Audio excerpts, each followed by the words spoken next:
ভাইয়ের সাথে আমি কথা বলছি, সে ঠিক কোন প্রশ্নগুলো পরীক্ষায় পেয়েছিল এবং তোমাদের জন্য কোন প্রশ্নগুলো বলছিল যে ভাই এই প্রশ্নগুলো একটু বেশি করে করাইয়েন, এই প্রশ্নগুলো এখান থেকে আসতেছে।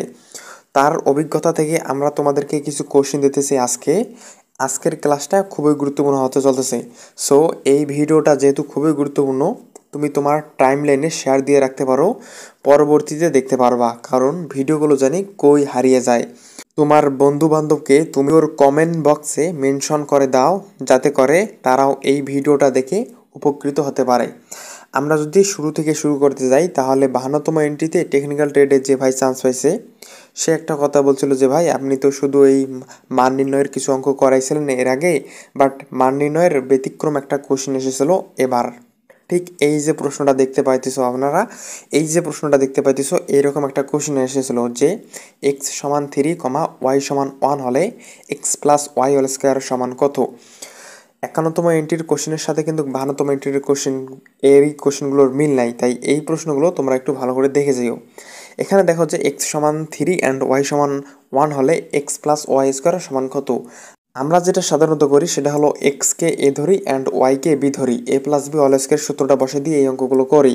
বাট এমনটা কিন্তু না, এখানে এক্স প্লাস ওয়াই মানে আমাদের 3 অ্যান্ড ওয়াইকে 1কে আমরা যোগ করবো, যোগকে করে এর উপর স্কোয়ার দেবো। অর্থাৎ এই যে এখানে দেখো 3 + 1 এর 4 হোল স্কোয়ার, তাহলে 3 আর 1 যোগ করলে হয় 4, 4 4 16। এইরকম কিন্তু কোশ্চেনগুলো থাকে, এগুলো একটু ভালো করে দেখে যাইও। সেকেন্ড কোশ্চেনটা আমরা দেখি, এখানে বলছিল 20কে অনুপাতে প্রকাশ করলে কোনটি সঠিক হবে। অনুপাত কতই? অনুপাত হয় 100-য়। সাধারণত আমরা যদি কোনো কিছুর অনুপাত করি তাহলে দেখা যায় যে 7%-এর 7% একে কতবার দিয়ে আমরা করি, 100 দিয়ে করি। 8কে কত দিয়ে করি, 100 দিয়ে করি। 20কে তাহলে কত করব, 20%কে যদি আমরা অনুপাতে প্রকাশ করতে যাই তাহলে যেটা করবো সেটা হলো 20:100, অর্থাৎ এর সঠিক অ্যান্সার ক নম্বর, 20:100। আমরা থার্ড কোশ্চেনটা দেখি।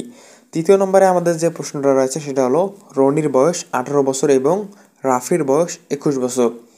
দুজনের বয়সের সরল অনুপাত কত? দুজনের বয়সের সরল অনুপাত এখানে তোমার চাইছে। এখানে একটু ভালো করে তুমি লক্ষ্য করো, এখানে দেওয়া আছে হলো 18 অ্যান্ড হলো 21। তাহলে আমরা যেটা করব সেটা হলো 18:21 দেব। 18:21 দিয়ে আমরা এটা কাটাকাটি করব। 18:21 যদি দেই তাহলে তোমরা একটা এখানে ভালো করে দেখো যে সেটা হলো কত দিয়ে 18 হয়, 3 6 18 আর হলো 3 7 21, 3 6 18, 3 7 21। তোমরা বুঝতে পারছো এর সঠিক অ্যান্সার কোনটি? এর সঠিক অ্যান্সার হলো খ নম্বর, 6:7। এই যে অনুপাতের যে প্রশ্নগুলো আসবে এইভাবে একটু ক্যালকুলেট করিও। আমরা 4 নম্বর কোশ্চেনটা দেখি। 4 নম্বর কোশ্চেনে দেখে যদি তুমি লক্ষ্য করো তাহলে এটা একটা একদম ছোট্ট বাচ্চার কোশ্চেন, অর্থাৎ যারা ক্লাস 3 বা 4-এ পড়ে তাদেরকে যদি তুমি এই কোশ্চেনটা জিজ্ঞাসা করো তারা কিন্তু 1 সেকেন্ডের মধ্যে উত্তরটা দিয়ে দেবে। এখানে বলছে হলো শতকরার চিহ্ন কোনটি। এখানে বেশ কয়েকটি চিহ্ন দেওয়া রয়েছে, বাট এর সঠিক অ্যান্সার আমাদের ঘ নম্বর, এটাই হলো শতকরার চিহ্ন। আমরা এটা শতকরার চিহ্ন হিসেবে ব্যবহার করি। 5 নম্বর কোশ্চেনটা দেখো, এখানে আমাদের কি বলছে, এখানে বলছে হলো শতকরা একটি ভগ্নাংশ যার প্রতিটি ক্ষেত্রে হার হবে। এই প্রশ্নগুলো কিন্তু খুবই গুরুত্বপূর্ণ, তুমি খাতায় নোট করে রাখিও কেমন। আর নিচে ডেসক্রিপশন বক্সে দেখো এর দেওয়া আছে যে এই যে সাজেশনটা তোমরা কিভাবে নিতে পারবা। শতকরা একটি ভগ্নাংশ যার প্রতি ক্ষেত্রে হার হবে কত হবে, 100% হবে। ভগ্নাংশ মানে কি একটু আগে তো তোমাদেরকে বললাম, তাই না? শতকরা মানেও 100, ভগ্নাংশ তার মানে হলো পার্সেন্টেজ। তো এর যে সঠিক অ্যান্সার সেটা হলো আমাদের গ নম্বর, 100%। প্রতি ক্ষেত্রে হার হবে 100%। নেক্সট কোশ্চেন 6 নম্বর কোশ্চেনটা দেখো, এখানে বলছো 10 জন লোক একটি কাজ 5 দিনে করে। তাহলে ঠিক ওই কাজ আমরা 5 জন লোক কত দিনে করবে। এটা খুবই একটা সাধারণ কোশ্চেন, 10 জন লোক একটা কাজ যদি 5 দিনে করে তাহলে 5 জন লোক ওই কাজটি কত দিনে করবে, 10 দিনে। বাট এটার একটু এক্সপ্লেন করে দিই, অর্থাৎ এটার ব্যাখ্যাটা তোমাকে দেই। এখানে দেখো দেওয়া আছে হলো 10 জনে কাজটি করে 5 দিনে, সুতরাং একজনে কাজটি করবে 5 × 10। তাহলে আমাদের এখানে বলছিল 5 জন লোক, তাহলে ওই কাজটি কত দিনে করবে, তাই না? তাহলে আমরা এখানে লিখলাম যে 5 জন লোক কাজটি করে 5 × 10 / 100। তাহলে 5 5 কাটা, উত্তর থাকে হলো আমাদের 10, তাহলে হবে 10 দিনে। তোমরা চাইলে একটা কাজ করতে পারো, এরকম বেশ কিছু কোশ্চেন নিয়ে আমাদের একটা সাজেশন তৈরি করা হয়েছে, অর্থাৎ প্রশ্ন ব্যাংক তৈরি করা হয়েছে। সেখানে ইংলিশ, আইকিউ, ম্যাথ সহ বেশ কিছু ওখানে প্রশ্ন দেওয়া রয়েছে। সাথে সাথে আবার কিছু কিছু প্রশ্নের ব্যাখ্যাও দেওয়া রয়েছে, যেন একজন স্টুডেন্ট হিসেবে, অ্যাজ এ স্টুডেন্ট হিসেবে তুমি যেন এগুলো ভালো করে আনসার দিতে পারো। অর্থাৎ তুমি যদি এই সাজেশনটা নাও, এই যে লেকচার শিটটা আমাদের আছে অথবা প্রশ্ন ব্যাংকটা আছে, এটা যদি তুমি সংগ্রহ করে রাখো, তাহলে তুমি লিখিত পরীক্ষা সম্পর্কে একটা ভালো প্রস্তুতি নিতে পারবা। এই নাম্বারে নক দিতে পারো অথবা আমাদের ফেসবুক কিংবা ইনস্টাগ্রামে যদি তুমি এসএমএস দাও, তাহলে আমরা তোমাকে এর নেওয়ার বাকি প্রসেসটা বলে দেবো নি।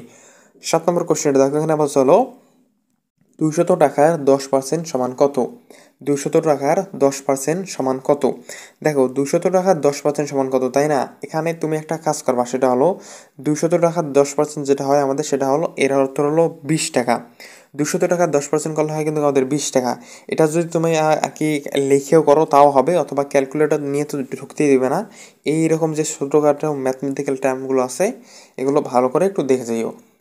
8 নম্বর কোশ্চেনের দিকে তাকাও, এখানে বলছিল জ্যামিতি কত প্রকার? জ্যামিতি কত প্রকার? জ্যামিতি হলো 3 প্রকার। কত প্রকার জ্যামিতি? 3 প্রকার? না না না, হ্যাঁ, জ্যামিতি 2 প্রকার। এর সঠিক অ্যান্সার ক নম্বর, জ্যামিতি 2 প্রকার। আমরা নেক্সট 9 নম্বর কোশ্চেনটা দেখি। এখানে বলছে হলো 2, এখানে ডট ডট যাই হোক, 2,4,7 প্রশ্নবোধক চিহ্ন মাঝে দেওয়া আছে অ্যান্ড শেষে দেওয়া আছে 16। আমাদের যেটা কোশ্চেন সেটা হলো এই যে প্রশ্নবোধক চিহ্ন এখানে কি বসবে? অপশন ক দেওয়া আছে 8, খ দেওয়া আছে হলো 11, গ দেওয়া আছে 9 অ্যান্ড ঘ নম্বর বলছে হলো 14। এখানে যদি তুমি তাকাও তাহলে দেখতে পাবা যে 2 এর সাথে 2 যোগ করলে 4 হয়, 4-এর সাথে যদি তুমি 3 যোগ করো তাহলে 7 হবে, 7-এর সাথে 4 যোগ করলে হয় কত? 7, 8, 9, 10, 11, অর্থাৎ এই সঠিক অ্যান্সার ঘ নম্বর হবে, খ নম্বর হবে 11। অ্যান্ড এই 11-র সাথে তুমি যদি 5 যোগ করো তাহলে 16 হবে, অর্থাৎ এখানে প্রতিবারেই 1 করে বৃদ্ধি পাইছে, অর্থাৎ 2-এর সাথে 2 যোগ করলে 4 হয়। ওই যে 2 আছে না, ওই 2-এর সাথে আবার 3 যোগ করব, অর্থাৎ 4-এর সাথে 3 যোগ করব, সাথে সাথে 4 যোগ করব, অ্যান্ড যেটা পাবো সেটার সাথে আমরা 5 যোগ করব। আজকের ক্লাসের সবশেষে আমাদের যে কোশ্চেনটা রয়েছে সেটা হলো বাহুভেদে ত্রিভুজ কত প্রকার? বাহুভেদের ত্রিভুজ 3 প্রকার, একটা হলো সমবাহু, সমদ্বিবাহু, আর একটা জানি কি বাহু, যাই হোক। বাহুভেদের ত্রিভুজ কত প্রকার? সেটা হলো 3 প্রকার। তো আজকে তোমাদের এই যে ক্লাসটা রয়েছে, এখানে আমরা 10টি টোটাল কোশ্চেন নিয়ে আলোচনা করেছি। নেক্সট এরকম আরও বেশ কিছু কোশ্চেন নিয়ে আমরা আলোচনা করব। তুমি চাইলে আমাদের সাথেই থাকতে পারো। Till then, take care.